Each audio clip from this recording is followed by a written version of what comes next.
Hello, I will talk about the 2023 Israeli judicial reform.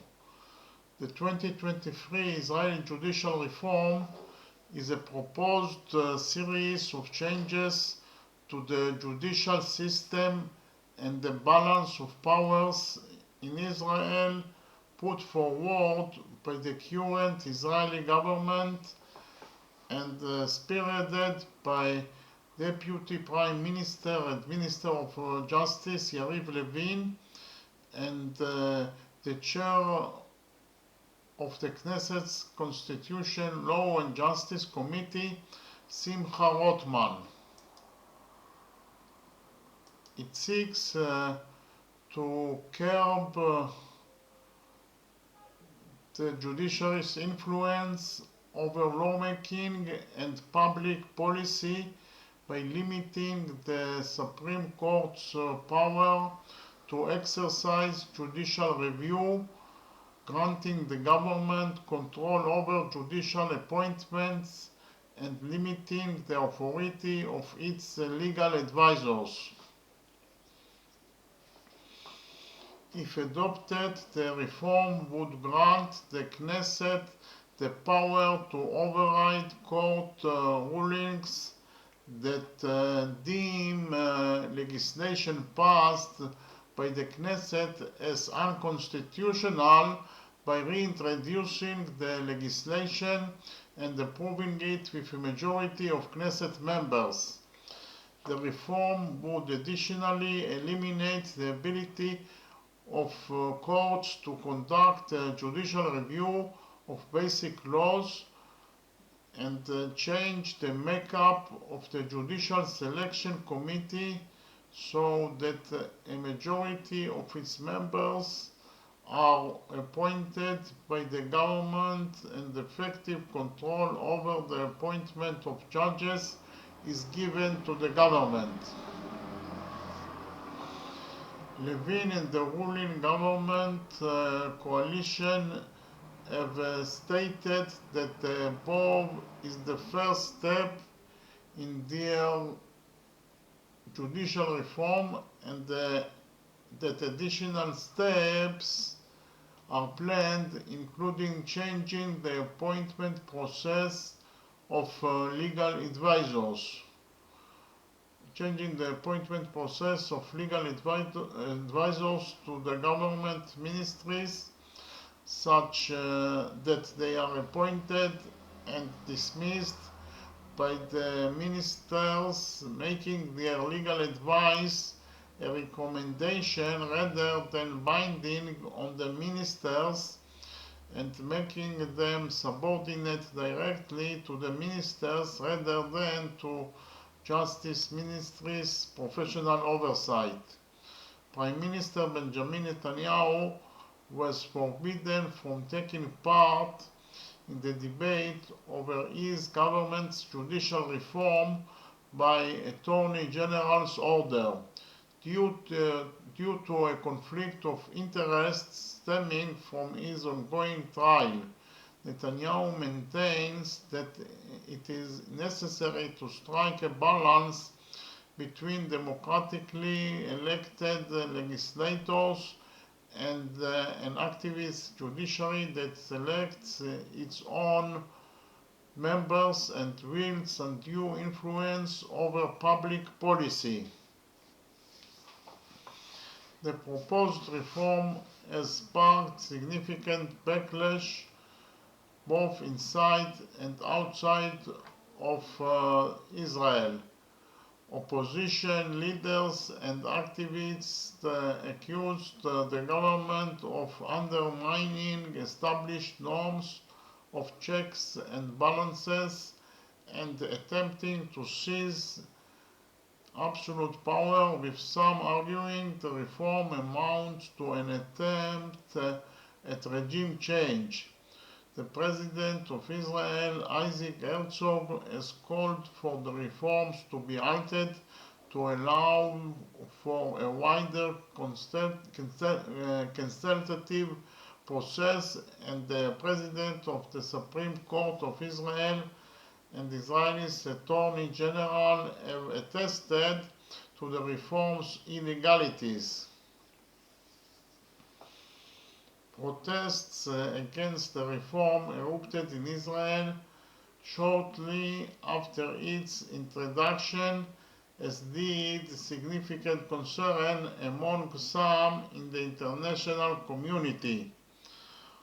On 12th of February 2023, Herzog called on the government to cease pushing forward the legislation and to engage in dialogue and coordinated reform with the opposition in an attempt to achieve consensus. The government rejected this proposal, and bills advancing the reforms were passed for a first reading the next day, on 13th of February 2023. Simultaneously with the reforms curbing the powers of the civil judiciary, the government is progressing reforms to widen the authority of the rabbinical court, allowing them to act as arbitrators in civil matters using religious law if both parties consent. Now I will talk about the main points of the program.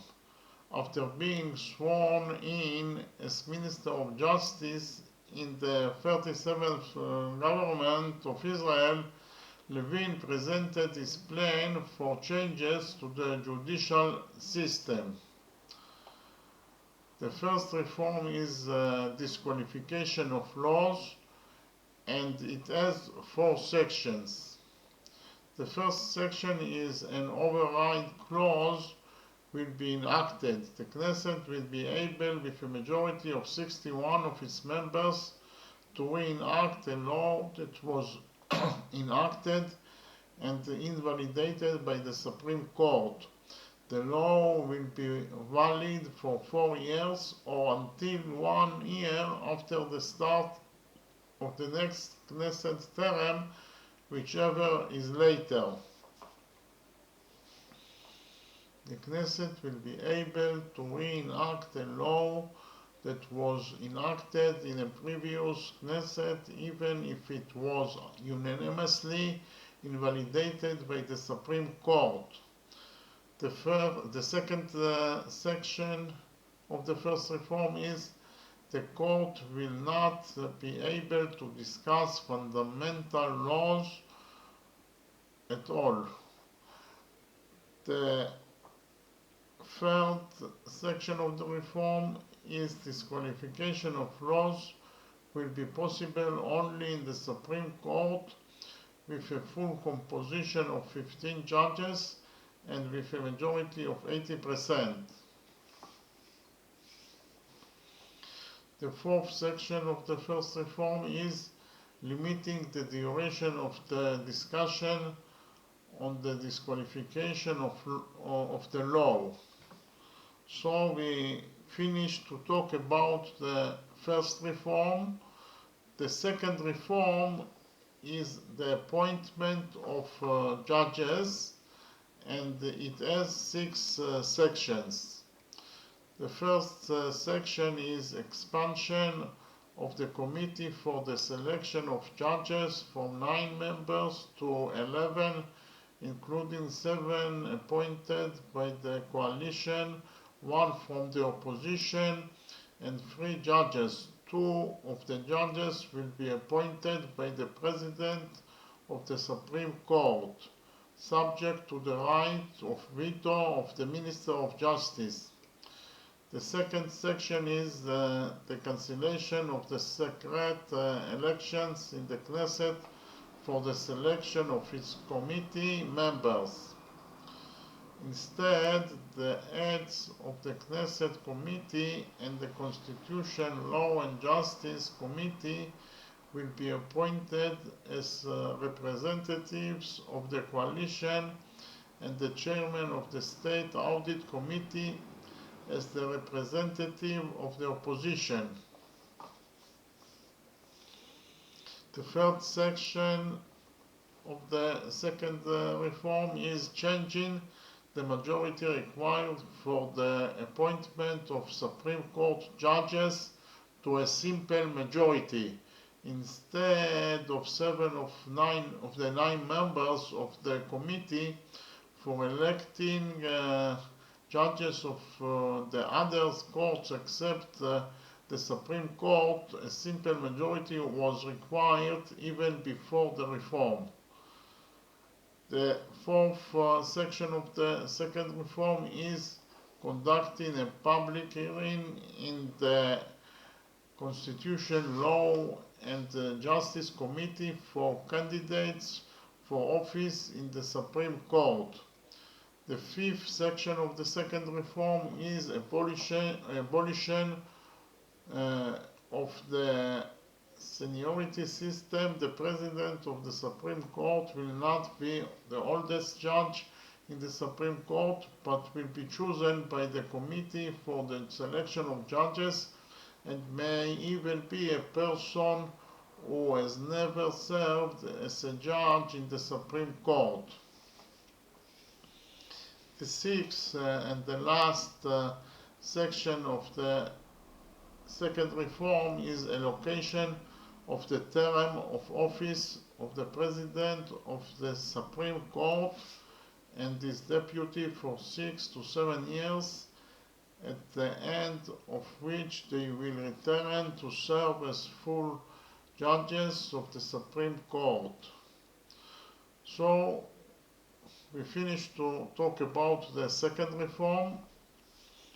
The third reform is cancellation of the reasonable cause, cancellation of use of the reason or reasonableness for disqualification of instructions received in accordance with the law and the rules of the administrator. The fourth reform... Okay, I found this on the web for encoding. This is the role of the wars of the administrator. Check it out. The fourth reform is about the legal advisors. The legal advisors, the appointment of the Attorney General and the advisors in the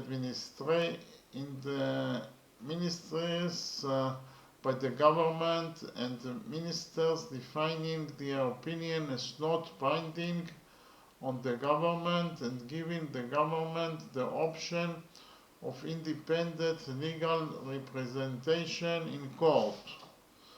Okay, so we finished to talk about the 4 reforms. Now I will talk about the legislative process. I will start with the appointment of the judges. That is the second reform. On February 13th, 2023, 2 bills were placed on the Knesset table for first reading on behalf of the Constitution, Law and Justice Committee. Basic Bill, the Judiciary Amendment number 3, strengthening the separation of authorities, and the Courts Bill Amendment number 105, and the second bill, instructions regarding the Committee for the Selection of Judges 2023. The first basic bill, the judiciary, includes a change in the composition of the Committee for the Selection of Judges to the following composition. The committee will consist of 9 members who are A, the President of the Supreme Court, as well as 2 retired judges appointed by the Minister of Justice with the approval of the President of the Supreme Court. B, the Minister of Justice will be the chairman of the committee, and 2 other ministers determined by the government. C, 3 members of the Knesset who are the chairman of the Constitution, Law and Justice Committee, and 2 other members of the Knesset, 1 from the coalition factions and 1 from the opposition factions. It is further proposed that the committee may act with a missing composition of 5 of its members instead of 7 in the existing law, and that its decision shall be made by a majority vote of the participants in the vote unless otherwise stated in the basic law. A third element of the proposal is the determination that the court has no authority to discuss the validity of a basic law. The court's bill includes supplementary amendments to those of the basic law. The judiciary, it specifies how the members of the committee for selection of judges will be selected, and in addition states that the candidates for judging in the Supreme Court will be presented for public comments and will appear before the Committee on the Constitution, Law and Justice before the Committee for the Selection of Judges will discuss their case.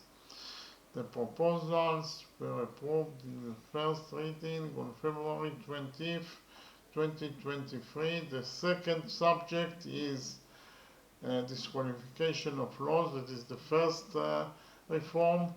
On March 14th, the Knesset approved in its first reading the basic bill, the judiciary, amendment number 4, judicial review regarding the validity of a law. According to the proposal, the disqualification of laws will be possible only in the Supreme Court with a full composition of 15 judges and with a majority of 80%. The disqualification will only be possible if the court has determined that one of the following occurred. A. The law clearly contradicts a provision in the basic law for which the majority required to change it, or the conditions for violating it are fixed in the basic law. B. The law was not accepted in the Knesset by the majority of the number of readings necessary for its acceptance according to a basic law, a law, or the Knesset's regulations. The Supreme Court will not discuss the disqualification of a law that includes an override clause, meaning it explicitly states that is valid despite what is stated in the basic laws. Okay, thank you very much.